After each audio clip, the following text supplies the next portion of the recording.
Hello guys. आज का मेरा वीडियो बहुत ही रोचक होने जा रहा है। अगर आपको अच्छा लगे तो लाइक और सब्सक्राइब दोनों ही करना।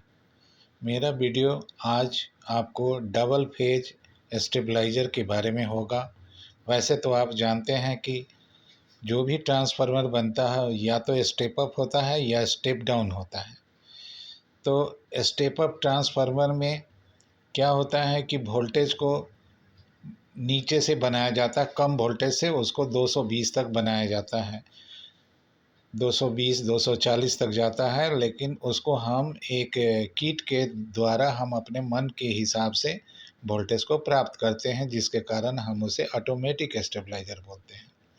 इसके लिए आप 0.5 1 kV 2 kV 3 kV 4 kV 5 kV तक आप बनाते हैं। तो स्टेप अप ट्रांसफार्मर में क्या होता है कि बूस्ट होता है, यानी वोल्टेज को वह बूस्ट करता है। अगर वो ट्रांसफार्मर 90 से बना है तो आपको 200 बनाएगा लास्ट पॉइंट पे, जिसको हम 5 नंबर या 4 नंबर बोलते हैं। तो कॉमन को अगर हम छोड़ दें तो 4 निकलेगा, और कॉमन को अगर पकड़ ले तो 5 नंबर मिलेगा। तो 5 लीड निकला हुआ जो भी ट्रांसफार्मर है वह कितने से बना है, इसकी जानकारी तो आपको हमने दी है कि कैसे हम जानेंगे कि ये ट्रांसफार्मर कितना से बना हुआ है। तो जो भी स्टेप अप ट्रांसफार्मर होता है उसमें आप समझ गए कि 90 से 300 होगा, या 110 से 300 होगा, या 50 से 110 300 होगा, या फिर 130 से 300 होगा। और उसको हमको लेना है 200 से 240 पर। तो उसके लिए हम ऑटोमेटिक किट या तो माइक्रो कंट्रोलर किट से उसको हम व्यवस्थित करते हैं 200 से 240 पर, या फिर सेंसिंग ड्राइव से चलने वाली किट के द्वारा करते हैं। तो ये तो हम पहले भी आपको बताते थे कि एक स्टेबलाइज़र बनाने के लिए हमको स्टेप अप ट्रांसफार्मर चाहिए। लेकिन आज का जो वीडियो है वह रोचक बनने जा रहा है कि क्या हम सिंगल फेज वाले ट्रांसफार्मर को डबल फेज से हम वोल्टेज घर में 200 से 240 प्राप्त कर सकते हैं। तो मेरा उत्तर होगा हाँ। पहली बात आप समझ लीजिए कि उसके लिए आप पूरा घर को चलाने के लिए जब यूज करते हैं तो 5 kV आप घर में लगाते हैं जो सिंगल फेज से है। लेकिन आपके इलाके में ऐसा है कि वोल्टेज जो है किसी फेज में 100 है, किसी फेज में 150 है, किसी फेज में 200 है, किसी फेज में 50 है। तो वैसे इलाके में सिंगल फेज जो है बहुत तंग करता है, और वह बार बार आपके पास आएगा कि भैया वोल्टेज नहीं बना रहा है, जितना चाहिए नहीं दे रहा है। तो आप उसको एक ही सवाल करते, भैया इनपुट कितना आ रहा है। तो उसने यही बताया कि भैया एक ठो में 150 आता है, एक ठो में तुरंत कम होकर 50 हो जाता है। तो इस तरह का वोल्टेज फ्लक्चुएशन इतना ज़्यादा होता है कि अगला आपका रिले ख़राब होता है, स्टेबलाइज़र से प्रॉब्लम दिखता है। तो ऐसे स्थिति में अगर वो पार्टी ये चाहता है कि हमको डबल फेज से बना दीजिए, तो आपका वोल्टेज बिल्कुल स्थिर घर में मिलेगा 200 का 200। तो उसके लिए करना क्या पड़ता है, तो मेरे इस डायग्राम में आपको दिख रहा है कि हम करते क्या हैं। तो जैसे 4 रिले से वह बना है, आप पहले उस सिंगल फेज वाले स्टेबलाइज़र को अपने वेरियर पर चेक कर लीजिए कि आपका किट सही काम कर रहा है कि नहीं। जैसे ही 240 पर आता है तो वो काट के 200 बनाता है कि नहीं। यानी 100% जब आप सही हो जाते हैं कि मेरा जो बनाया हुआ स्टेबलाइज़र है या जो बन के आया है वह 200 से 240 बिल्कुल सही काम कर रहा सिंगल फेज में। तो अब बात आ गई कि हम डबल फेज में कैसे करेंगे। तो डबल फेज का मतलब क्या होता है कि 2 लाइन आना चाहिए, न्यूट्रल नहीं। पोल का कोई न्यूट्रल की ज़रूरत नहीं है। तो वैसे इलाके में जिनका एसी चलाने में दिक्कत हो रहा है, उनका न्यूट्रल पोल में ठीक नहीं है, तो वैसे स्थिति में वो न्यूट्रल के जगह पर 2 फेज लगाएंगे। तो 2 फेज से चलने वाला स्टेबलाइज़र को हम डबल फेज स्टेबलाइज़र कहते हैं, यानी 440 से चलने वाला स्टेबलाइज़र। तो उसकी वायरिंग आपको हम दिखला रहे हैं। जैसे वायरिंग पहले किया हुआ था ठीक वैसे ही करना है। लेकिन क्या है कि डबल फेज का मतलब हुआ कि हर एक में ज़्यादा ज़्यादा, अगर मान लो कि 100 आ रहा है, एक ठो में 150 आ रहा है, यानी 250 हुआ, हमको चाहिए 200। 200 से 240। तो 200 से 240 कहाँ पर निकलेगा? जब हम किसी भी स्टेबलाइज़र का वाइंडिंग करते हैं तो कहीं ना कहीं से तो शुरुआत करते हैं। तो जहाँ से हम शुरुआत करते हैं उसको हम कॉमन कहते हैं। तो कॉमन पे भी एक फेज का तार जाके लगेगा। तो आपका पूरा स्टेबलाइज़र में तो पहले से कॉमन का वायरिंग किया हुआ जो ट्रांसफार्मर में जा रहा है, तो अब उसमें जाएगा आपका सरकारी फेज का लाइन, और दूसरा जो एल लिखा है वहाँ भी दे देंगे लाइन। अब चेंज कहाँ करना है? तो आप आइए ट्रांसफार्मर पे। अब ट्रांसफार्मर पे यहाँ पर आप देखिए, हम हर एक स्टेबलाइज़र में आपको बताए हैं कि नीचे कॉमन है, इसके बाद 1 है, 2 है, 3 है, 4 है। तो स्टेप अप में आपने क्या देखा था कि जो यहाँ पर 2 नंबर का जो रिले है, उस रिले पे 2 और 3 नंबर का इनपुट डालते हैं, यानी इस लीड को डालते हैं, 1 और 2 को डालते हैं, सॉरी, 1 ऊपर और 2 नीचे, यानी 1 एनसी में और 2 एनओ में डालते हैं। तो ये स्टेप अप बनता है। लेकिन हमको स्टेप डाउन में लेना है, तो डाउन कहाँ से होगा? तो 4 नंबर को हम जाके डालते हैं 2 नंबर वाले में, क्योंकि हम डबल फेज बनाने जा रहे हैं। तो अब जो हमारा जो लाइन आएगा वो 4 में इन करेगा। तो यहाँ से देखिए, जो 1 नंबर में हमने इनपुट डाला है, यहाँ पर हमने 2 लाइन को घुसा दिया। यहाँ से 2 लाइन घुसा तो एक गया कॉमन में और दूसरा गया यहाँ का पोल में, पोल से गया यहाँ का एनसी में, और एनसी से यहाँ चलाया सेकंड नंबर रिले का पोल में। और यहाँ कौन सा लगा हुआ है?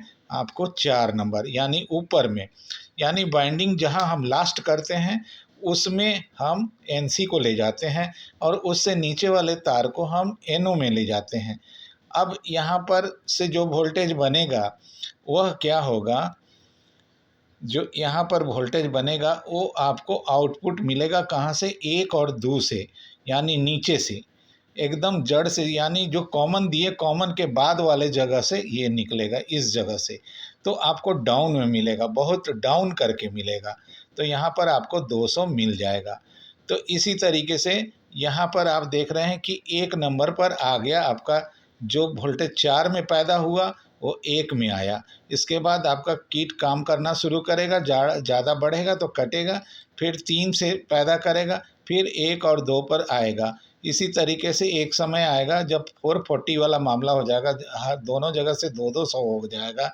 तो 200-200 जब आने लगेगा तो वैसे स्थिति में भी वही होगा कि ये ऑन रहेगा और ये 1 नंबर ऑन हो जाएगा। तो इस जगह पर आके ये 200-200 वाला यहाँ आके, यानी यहाँ 400 का वोल्टेज बन रहा है। तो जब यहाँ 400 आएगा तो फिर आपको इस जगह से 200 मिलना शुरू हो जाएगा।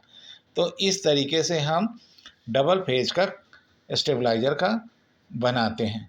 अब सवाल है कि देखिए कितना कितना टर्न लगा है, जिसके कारण ये 5 केवी का जो स्टेबलाइज़र सिंगल फेज का था वो 10 बन जाता है।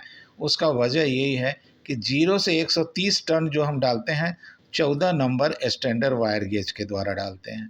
इसके बाद इसी में फिर हम 13 नंबर वायर तार को लगाते हैं, और इसके बाद हम यहाँ से आते हैं, कितना है? 45 टर्न। 45 टर्न यहाँ मार दिए तो 175 पर आया। अब फिर इसके बाद टर्न मारेंगे उसी तार का 220 पे ले जाकर एक लूप निकालेंगे, मोड़ के निकालते हैं तो वहाँ फेज बन जाता है, और फिर लास्ट टर्न मेरा 255 पर निकलेगा। तो सिंगल फेज में यह 5 के भी होगा, लेकिन डबल फेज में यह 10 के भी हो जाएगा। खाली अंतर क्या करना है स्टेबलाइज़र के अंदर में? तो आप स्टेबलाइज़र के अंदर में जो 25 एम्पियर का रिले लगा हुआ था, 25 एम्पियर का, उसको आप 60 एम्पियर का रिले लगा देंगे। बाकी किट का कोई वही रहेगा किट, चाहे आप माइक्रो कंट्रोलर किट से चलाइए, अच्छा सेंसिंग ड्राइव वाले किट से चलाइए, आप बिल्कुल सक्सेस हो जाएंगे। तो जितने भी टेक्नीशियन हैं जो स्टेबलाइज़र बनाते हैं या बनाने के इच्छुक हैं वो कर सकते हैं। एक बात आपको और बता दे रहे हैं, ये तो हुआ कि स्टेप अप ट्रांसफार्मर को हम स्टेप डाउन से जब हम वोल्टेज प्राप्त करते हैं तो उसको बक सिस्टम कहते हैं। जैसे आप ऑटो कट स्टेबलाइज़र में देखते हैं कि स्टेप डाउन करते हैं तो 1, 2, 3, 4 जो ऊपर की ओर जाते हैं उससे कम वोल्टेज मिलता है, और स्टेप अप जब करते हैं तो 1-2 ले जाते हैं तो बढ़ के मिलता है। तो उसी सिस्टम को बूस्ट और बक कहते हैं। तो बक सिस्टम से 440 बनता है और स्टेप अप सिस्टम से, बूस्ट सिस्टम से आपका ये जो है स्टेबलाइज़र का 0.5 ये सब बनता है। तो 440 बनाने के लिए आपको बता दिए ये कौन सा विधि है, कैसे हम इस्तेमाल करते हैं। तो गाइज अब एक चीज़ आप सुन लीजिए कि अगर कोई बोलता है कि हमारा इस 5 केवी को आप बना दीजिए डबल पेज में, तो आप बना सकते हैं। 3 केवी को भी बोलेगा तो आप बना सकते हैं। तो 3 केवी 5 में जब कन्वर्ट होगा तो 25 एम्पियर का रिले वहाँ लगाइएगा और वह बन जाएगा। और वायरिंग तो आपको बता दिए जैसे करना है। पहले वह लास्ट पॉइंट से वोल्टेज प्राप्त करते थे शुरुआत के पॉइंट में देके, अब क्या है लास्ट पॉइंट में इनपुट देंगे और शुरुआत वाले पॉइंट से आउटपुट प्राप्त करेंगे। तो ये एक तरीका हुआ। अभी एक बात आपको बताना भूल गए, एम्पियर जो बनता है टर्न के हिसाब से तो बना, लेकिन तार के मोटाई से एम्पियर बनता है और तभी हम बता पाते हैं कि ये कितना 5 केवी का है कि 3 केवी का है कि 2 केवी या 0.5 का है। 0.5 में देखिए पतला तार लगा रहता है इसलिए वह 500 वाट तक बनता है। 0.25 वाला में देखिएगा और पतला लगा रहता है। तो उसी तरह 0.5 में आप देखिएगा कि उसमें 25 स्टैंडर्ड वायर गेज का तार से बनाया गया रहता है, उसी से टर्न मारा रहता है। तो उसी तरीके से ये एक ये है। तो हर चीज़ का आपको कितना का ट्रांसफार्मर बनाना है उसका बाइंडिंग का आता है, आप उसके हिसाब से बनाइएगा। लेकिन यहाँ पर एक बात बता दिए कि अगर स्टेप अप ट्रांसफार्मर जो बना हुआ जिसको आपको ऑर्डर मिला है कि आप उसको डबल फेज में बना दीजिए, वो ट्रांसफार्मर अगर 3 का है तो 5 बन जाता है और 5 का है तो 10 बन जाएगा। उसकी कैपेसिटी बढ़ जाती है, जितना लोड डालना डालो, 2-3 एसी भी डाल सकते हो, कोई दिक्कत नहीं है, जलेगा नहीं। लेकिन अगर 5 केवी का बना है, एक एसी के बाद दूसरा एसी डालने से अगर उस इलाके में वोल्टेज कम है तो एक तो उठेगा नहीं। अगर एक एसी चल भी रहा है तो पता चल रहा है कि वो गर्म हो रहा है, क्योंकि वोल्टेज हमेशा लो रहता है तो उसको ज़्यादा ताकत लगाना पड़ता है। अगर उसमें तार जो है सो जो लिख कर हमने दिया स्टैंडर्ड वायर गेज के हिसाब से, अगर 13 नंबर से नहीं बना है, 14 से बनाया है, तो वह 4 केवी में बन जाएगा। और नतीजा क्या होगा कि जितना दिन चलना है चले, लेकिन लंबा रेस का घोड़ा नहीं होगा। तो अब एक चीज़ समझिए कि 3 केवी का कोई दे दिया है जिसमें 15 और 17 नंबर स्टैंडर्ड वायर गेज का तार लगाकर बनाया गया है, वो अगर हम उसको स्टेबलाइज़र को हम एसी में चलाते हैं, चलेगा, कुछ दिन चलेगा, 6 महीना 1 साल जो भी चले, लेकिन वो जल जाएगा। क्योंकि वोल्टेज का आपने बार बार बताया कि यहाँ 150 वोल्टेज रहता है, कभी 200 रहता है, 150 रहता है, इसके बीच में रहता है, ऊपर नहीं रहता है। तो उसमें क्या होता है, ट्रांसफार्मर पर जोड़ पड़ता है, उसकी एम्पेयर का क्षति होता है और उसके कारण वह गर्म होता है और एक समय आता है कि वह जल जाता है। तो ध्यान रहे गाइज, मेरे बातों को ध्यान में रखिए और इसके हिसाब से स्टेबलाइज़र आप बनाना शुरू कीजिए। तो मेरा वीडियो अगर पसंद आया हो तो लाइक करना और सब्सक्राइब भी करना। Thank you.